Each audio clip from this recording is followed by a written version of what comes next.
Hello दोस्तों, स्वागत है आपका हमारे चैनल यूपी एग्जाम क्विज़र में। दोस्तों, आज के वीडियो में हम 16 जनवरी से संबंधित उत्तर प्रदेश के सभी एग्जाम्स के लिए मोस्ट इंपॉर्टेंट करंट अफेयर के क्वेश्चंस को डिस्कस करेंगे और हर एक क्वेश्चन से रिलेटेड आपको फैक्ट भी बताएंगे। और वीडियो के अंत में हम आपसे एक क्वेश्चन भी पूछेंगे जिसका जवाब आपको कमेंट बॉक्स में देना है। और अगर आपको इसकी PDF डाउनलोड करनी है तो इसकी PDF आप हमारे टेलीग्राम ग्रुप से डाउनलोड कर सकते हैं। टेलीग्राम ग्रुप की लिंक आपको वीडियो के डिस्क्रिप्शन में मिल जाएगी। तो चलिए शुरू करते हैं। आज का सेशन शुरू करने से पहले हम कल के क्वेश्चंस का रिवीजन करेंगे। कल का पहला क्वेश्चन है, चारुल चतुर्वेदी जेटली ने पिछले दिनों दुबई में आयोजित मिसेज UAE इंटरनेशनल का खिताब जीता। चारुल उत्तर प्रदेश के किस शहर से हैं? तो इसका जो करेक्ट आंसर है वो है ऑप्शन नंबर ए, कानपुर से। अगला क्वेश्चन है, प्रदेश में सबसे ज्यादा घरौनी देने वाला जिला कौन है? इसका जो करेक्ट आंसर है वो है ऑप्शन नंबर सी, वाराणसी। और दोस्तों, उत्तर प्रदेश करंट अफेयर की लास्ट 1 ईयर की अगर आपको PDF बाई करनी है तो इसकी लिंक आपको वीडियो के डिस्क्रिप्शन में मिल जाएगी। वहाँ से आप इस PDF को बाई कर सकते हैं। इस PDF में हमने जनवरी से लेकर के दिसंबर 2021 तक के यानी लास्ट 1 ईयर के उत्तर प्रदेश करंट अफेयर के सभी इंपॉर्टेंट क्वेश्चंस को विस्तार पूर्वक बताया है। और दोस्तों, इसके साथ ही अगर आपको केवल दिसंबर महीने की उत्तर प्रदेश करंट अफेयर की PDF डाउनलोड करनी है तो उसकी लिंक भी आपको वीडियो के डिस्क्रिप्शन में मिल जाएगी। तो वहाँ से आप ये दोनों PDF बाई कर सकते हैं। और दोस्तों, PDF डाउनलोड करने में अगर कोई प्रॉब्लम होती है तो साइट पर आपको WhatsApp नंबर और ईमेल मिल जाएगा जिस पर आप कांटेक्ट कर सकते हैं। अगला क्वेश्चन है, उत्तर प्रदेश की सभी 75 जनपदों के 75 सरकारी विद्यालयों के लिए किसके द्वारा स्मार्ट क्लासरूम की भेंट दी गई? इसका जो करेक्ट आंसर है वो है option number B, state bank of India के द्वारा। अगला क्वेश्चन है, लॉन्च पुस्तक Ratan and Tata the authorized biography के लेखक कौन है? तो इसके लेखक हैं डॉक्टर थॉमस मैथ्यू, यानी ऑप्शन नंबर सी इसका करेक्ट होगा। अगला क्वेश्चन है, हाल ही में भारतीय रेलवे ने यात्रियों के खोए हुए सामान को ट्रैक करने के लिए किस मिशन को लॉन्च किया? इसका जो करेक्ट आंसर है वो है ऑप्शन नंबर बी, मिशन अमानत को। अगला क्वेश्चन है, किस राज्य में स्थित वन विहार राष्ट्रीय उद्यान में भारत के सबसे पुराने भालू का निधन हुआ? इसका जो करेक्ट आंसर है वो है option number A, Madhya Pradesh के वन विहार राष्ट्रीय उद्यान में जो भालू था ये भारत का सबसे पुराना भालू था और इसका भी निधन हो गया है। एज इसकी कितनी थी? तो 40 वर्ष इसकी एज थी। अगला क्वेश्चन है, लॉन्च पुस्तक indomitable a working woman notes on life work and leadership की लेखिका कौन है? तो इसकी लेखिका है अरुंधति भट्टाचार्य, यानी ऑप्शन नंबर बी इसका करेक्ट होगा। अगला क्वेश्चन है, टोक्यो ओलंपिक में कांस्य पदक विजेता मुक्केबाज लवलीना बोरगोहेन को किस राज्य सरकार ने DSP पद पर नियुक्त किया? तो असम सरकार ने जो है अभी हाल ही में जो लवलीना बोरगोहेन है उन्हें DSP पद पर नियुक्त किया है। अगला क्वेश्चन है, सुप्रीम कोर्ट ने प्रधानमंत्री की पंजाब में हुई सुरक्षा चूक के लिए पैनल का गठन करके उसका अध्यक्ष निम्न में से किससे नियुक्त किया? इसका जो करेक्ट आंसर है वो है option number A, Indu Malhotra को। तो दोस्तों, ये थे कल के क्वेश्चंस जिसका हमने रिवीजन किया। अब हम शुरू करते हैं आज का सेशन। आज का पहला क्वेश्चन है, प्रदेश में चौथा वेस्ट टू एनर्जी प्लांट कहां बनने जा रहा है? इसका जो करेक्ट आंसर है वो है ऑप्शन नंबर बी, आगरा में।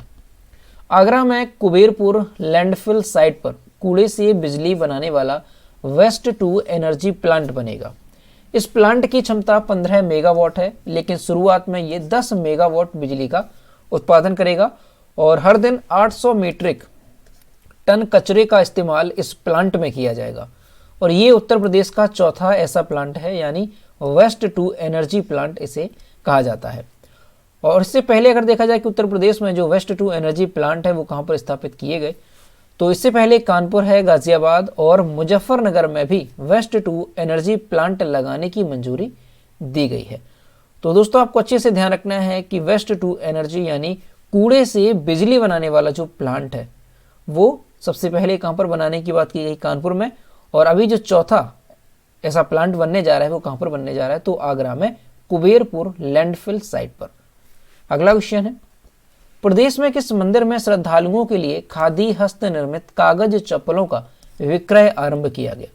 इसका जो करेक्ट आंसर है वो है option number D, Kashi Vishwanath मंदिर में।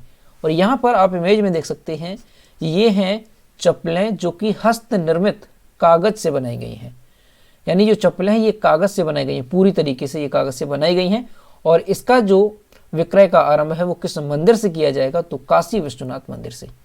काशी विश्वनाथ धाम में आने वाले श्रद्धालु अब गर्भगृह तक नंगे पांव नहीं जाएंगे। उनकी सुविधा के लिए हस्त निर्मित कागज की चप्पलों को अब बाजार में उतार दिया गया। धाम में नंगे पैर दर्शन करने में श्रद्धालुओं को हो रही परेशानी को देखते हुए खादी और ग्रामोद्योग आयोग ने ये पहल की है। काशी विश्वनाथ धाम में कागज की चप्पलों की मांग को पूरा करने के लिए खादी कागज के चप्पलें सेवापुरी के गांधी आश्रम में तैयार किए जाएंगे। तो दोस्तों ये क्वेश्चन इंपॉर्टेंट है, आपको अच्छे से ध्यान रखना है कि जो काशी विश्वनाथ धाम है, यहाँ पर आने वाले जो श्रद्धालु हैं उन्हें अब नंगे पांव मंदिर में नहीं चलना होगा। उनकी सुविधा के लिए हस्त निर्मित कागज की चप्पलों का उपयोग अब वो कर सकेंगे। और दोस्तों ये जो चप्पलें होंगी ये पूरी तरीके से कागज की बनी होंगी, जिसकी जो नीचे के तलवे होंगे वो किससे बने होंगे, तो वो मोटी दफ्ती से बने होंगे। और ये जो चप्पलें हैं इनकी अगर कीमत की बात की जाए तो 50 रुपए इन चप्पलों की कीमत रखी गई है।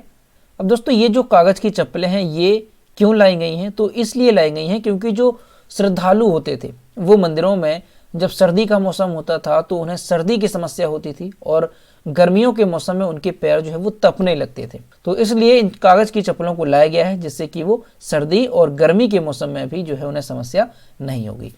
अगला क्वेश्चन है, एनडीटीवी के किस मशहूर पत्रकार का 14 जनवरी 2022 को दिल का दौरा पड़ने से निधन हो गया? इसका जो करेक्ट आंसर है वो है ऑप्शन नंबर सी, कमाल खान का। 14 जनवरी 2022 को उत्तर प्रदेश के वरिष्ठ पत्रकार कमाल खान का दिल का दौरा पड़ने की वजह से निधन हो गया। वे 61 वर्ष के थे। कमाल खान अपने रिपोर्टिंग करने के तरीके तथा विषयों की बारीक जानकारी को सरल शब्दों में पेश करने के लिए जाने जाते थे। कमाल खान एनडीटीवी के उत्तर प्रदेश ब्यूरो में कार्यकारी संपादक थे। कमाल खान बीते 3 दशकों से पत्रकारिता में थे और 22 साल से एनडीटीवी से जुड़े हुए थे। तो दोस्तों आपको ध्यान रखना है कि अभी हाल ही में एनडीटीवी के एक वरिष्ठ पत्रकार कमाल खान का निधन हो गया है और इनकी एज कितनी थी, तो ये 61 वर्ष के थे और ये उत्तर प्रदेश ब्यूरो में कार्यकारी संपादक थे। अब यहाँ से क्वेश्चन अगर आपसे ऐसे पूछा जाए कि हाल ही में कमाल खान का निधन हुआ है, किस क्षेत्र से संबंधित थे, तो ये पत्रकारिता से संबंधित थे। अगला क्वेश्चन है, माया एंजेलो किस देश के सिक्के पर दिखाई देने वाली पहली अश्वेत महिला बनी? इसका जो करेक्ट आंसर है वो है ऑप्शन नंबर डी, अमेरिका के सिक्के पर। माया एंजेलो अमेरिकी सिक्के पर दिखाई देने वाली पहली अश्वेत महिला बनी। अमेरिकी महिला क्वार्टर कार्यक्रम के एक भाग के रूप में अमेरिकी टकसाल द्वारा यह सिक्का जारी किया गया। इस सिक्के के एक तरफ माया एंजेलो और दूसरी तरफ अमेरिका के पहले राष्ट्रपति जॉर्ज वाशिंगटन है। सिक्के में माया को बाज के साथ दिखाया गया है।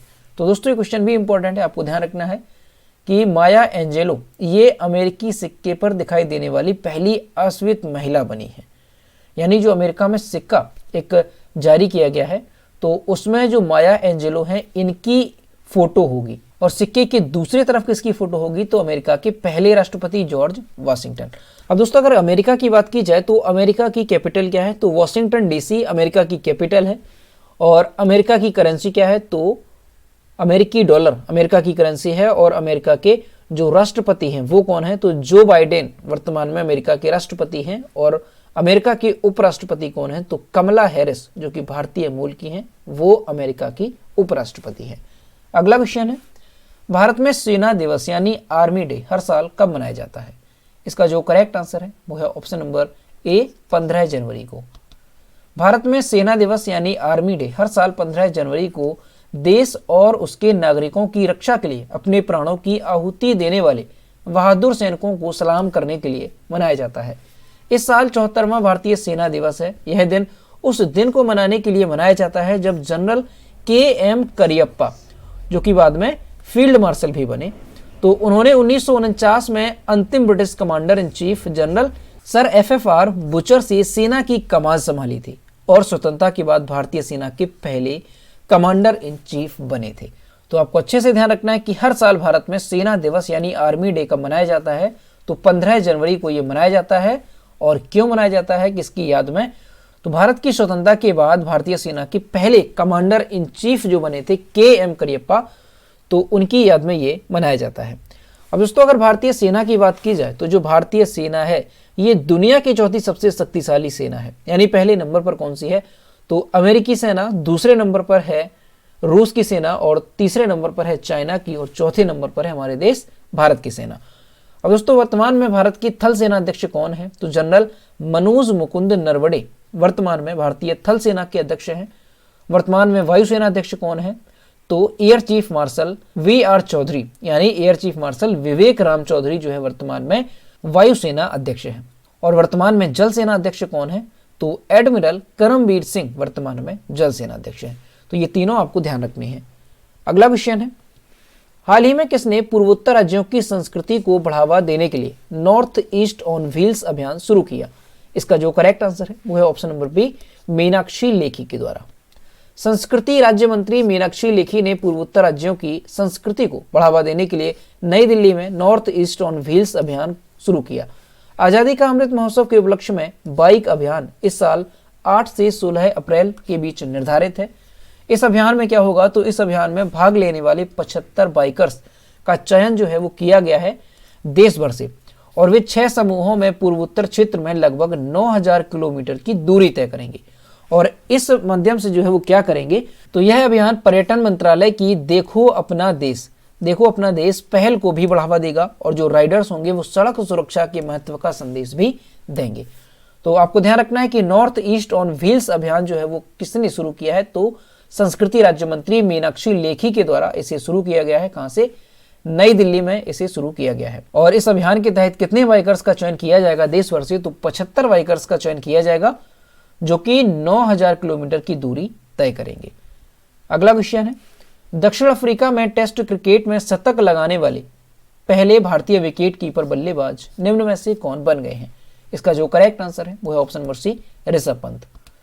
भारत के विकेट कीपर ऋषभ पंत ने दक्षिण अफ्रीका के खिलाफ केपटाउन टेस्ट में भारत की दूसरी पारी में 133 गेंदों पर शतक जड़ते हुए अपना चौथा टेस्ट शतक बनाया।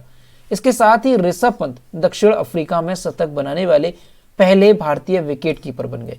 ऋषभ पंत का यह टेस्ट क्रिकेट में चौथा शतक है, वहीं यह विदेश में उनका तीसरा टेस्ट शतक है। इससे पहले अगर देखा जाए जो ऋषभ पंत हैं उन्होंने कब शतक लगाए, तो इससे पहले वे इंग्लैंड और ऑस्ट्रेलिया में भी शतक जड़ चुके हैं। ऋषभ पंत इंग्लैंड में शतक लगाने वाले इकलौते भारतीय विकेट कीपर हैं। तो यहाँ पर ये सारी चीजें आपको अच्छे से ध्यान रखनी है कि जो ऋषभ पंत हैं ये भारत के पहले विकेट कीपर बन गए हैं दक्षिण अफ्रीका में शतक बनाने वाले, और इसके साथ ही जो ऋषभ पंत हैं ये इंग्लैंड में शतक लगाने वाले भी इकलौते भारतीय विकेट कीपर हैं। तो ये दोनों ध्यान रखने हैं। और ऋषभ पंत का टेस्ट क्रिकेट में कितने शतक हुए हैं? तो चौथा ये शतक था। अगला क्वेश्चन है, संयुक्त राष्ट्र ने चालू वित्त वर्ष में भारत की आर्थिक वृद्धि दर निम्न में से कितने प्रतिशत रहने का अनुमान लगाया? इसका जो करेक्ट आंसर है वो है ऑप्शन नंबर बी, 6.5%। संयुक्त राष्ट्र ने हाल ही में कहा कि चालू वित्त वर्ष में भारत की आर्थिक वृद्धि दर 6.5% रहने का अनुमान है, जो एक साल पहले के 8.4% के पूर्वानुमान से कम है। संयुक्त राष्ट्र की तरफ से जारी विश्व आर्थिक स्थिति एवं संभावना रिपोर्ट के अनुसार भारत कोविड-19 महामारी के दौरान तीव्र टीकाकरण अभियान चलाकर वृद्धि के ठोस मार्ग पर अग्रसर है। यह रिपोर्ट भारत की वृद्धि के आने वाले वित्त वर्ष 2022-23 में और भी गिरकर 5.9% रहने का अनुमान जताती है। तो आपको ध्यान रखना है कि संयुक्त राष्ट्र ने अभी हाल ही में एक अनुमान बताया है कि भारत की जो आर्थिक वृद्धि दर है वो कितनी रह सकती है। तो 6.5% रहने का अनुमान लगाया गया है। अब दोस्तों अगर संयुक्त राष्ट्र की बात की जाए यानी यूनाइटेड नेशन की बात की जाए, तो यूनाइटेड नेशन यानी यूएन की स्थापना कब हुई थी? तो 24 अक्टूबर 1945 को यूनाइटेड नेशन की स्थापना हुई थी, और इसी वजह से हर साल 24 अक्टूबर को यूनाइटेड नेशन डे भी मनाया जाता है। तो ये भी आपको ध्यान रखना है। और यूनाइटेड नेशन की स्थापना हुई कहां पर थी? तो इसकी स्थापना हुई थी San Francisco, California, United State में। इसका वर्तमान में हेडक्वार्टर कहां पर है? तो ध्यान रखना है न्यूयॉर्क में इसका हेडक्वार्टर है। और इसके जो सेक्रेटरी जनरल हैं वर्तमान में वो कौन है? तो एंटोनियो गुटेरस वर्तमान में इसके सेक्रेटरी जनरल हैं।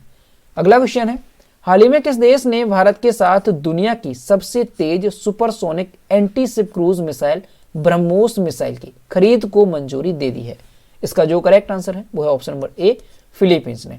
तो दोस्तों जो फिलीपींस कंट्री है उसने भारत की सबसे तेज सुपरसोनिक एंटी क्रूज मिसाइल जो है ब्रह्मोस मिसाइल, इसकी खरीद को मंजूरी दे दी है। यानी फिलीपींस जो है वो भारत से इस मिसाइल को खरीदेगा।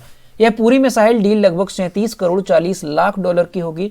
दोनों देशों के बीच इस संबंध में जल्द ही समझौते पर हस्ताक्षर होगा। यह ब्रह्मोस मिसाइल के लिए पहला विदेशी ऑर्डर है। ब्रह्मोस मिसाइल ध्वनि की गति से लगभग 3 गुना तेज उड़ान भर सकती है। तो ये क्वेश्चन भी इंपॉर्टेंट है, आपको अच्छे से ध्यान रखना है कि जो ब्रह्मोस मिसाइल है इसके लिए पहला विदेशी ऑर्डर है, यानी किसी देश ने पहली बार इस ब्रह्मोस मिसाइल को खरीदा है। ठीक है, तो देश का नाम ध्यान रखना है फिलीपींस। अगर फिलीपींस की बात की जाए तो फिलीपींस की कैपिटल क्या है? तो मनीला फिलीपींस की कैपिटल है।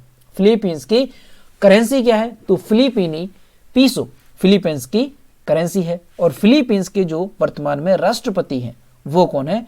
तो रोड्रिगो दुतेर्ते वर्तमान में फिलीपींस की राष्ट्रपति हैं।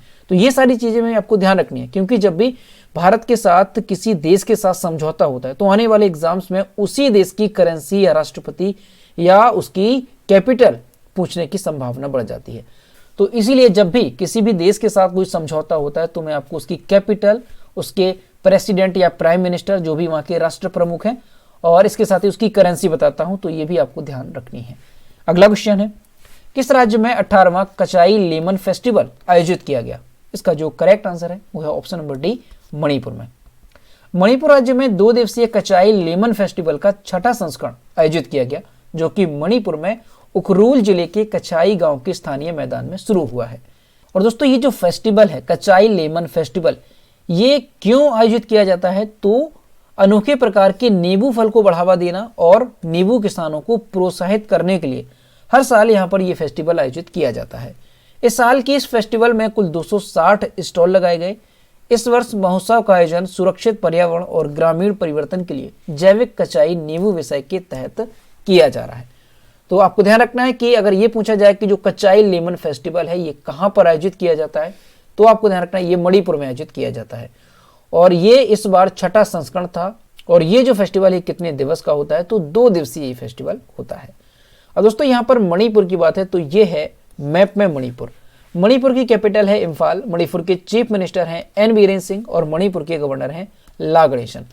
और मणिपुर में लोकसभा सीटों की संख्या कितनी है? तो 2 यहाँ पर लोकसभा सीटों की संख्या है और 1 यहाँ पर राज्यसभा सीट की संख्या है। तो दोस्तों ये थे 16 जनवरी से संबंधित उत्तर प्रदेश के सभी एग्जाम्स के लिए मोस्ट इंपॉर्टेंट करंट अफेयर के क्वेश्चन जो कि हमने डिस्कस किए। अब हम देखते हैं कल के वीडियो का क्वेश्चन जो हमने आपसे पूछा था। तो ये है कल के वीडियो का क्वेश्चन जो हमने आपसे पूछा था। हाल ही में जारी हेनले पासपोर्ट इंडेक्स 2022 के अनुसार किस देश का पासपोर्ट सबसे शक्तिशाली है? इसका जो करेक्ट आंसर था वो ऑप्शन नंबर सी था, ए और बी दोनों, यानी जापान और सिंगापुर का जो पासपोर्ट है वो सबसे शक्तिशाली रहा हेनले पासपोर्ट इंडेक्स 2022 की पहली तिमाही में। और इसका जो आंसर है वो लगभग सभी स्टूडेंट्स ने सही किया। और मैं आपसे हर रोज कहता हूं कि जो भी क्वेश्चन आपसे पूछा जाए तो सभी लोग उसका आंसर जरूर किया करो। तो यह है आज का क्वेश्चन। भारतीय अंतरिक्ष अनुसंधान संगठन यानी इसरो के नए चीफ के रूप में निम्न में से किसे नियुक्त किया गया? ऑप्शन नंबर ए है एस सोमनाथ, बी है मणिंद्र अग्रवाल, सी है प्रेमचंद्र पांडे और डी है रघुनाथ अनंत। तो इसका जो भी करेक्ट आंसर है वो आपको कमेंट बॉक्स में बताना है। और दोस्तों सभी लोग क्वेश्चन का आंसर जरूर किया करो। तो दोस्तों अगर आपको आज का वीडियो पसंद आया हो तो वीडियो को लाइक करें, अपने दोस्तों के साथ शेयर करें और अगर अभी तक हमारे चैनल पर नए हैं तो चैनल को सब्सक्राइब करना बिल्कुल भी ना भूलें। तो मिलते हैं नेक्स्ट वीडियो में। Thank you.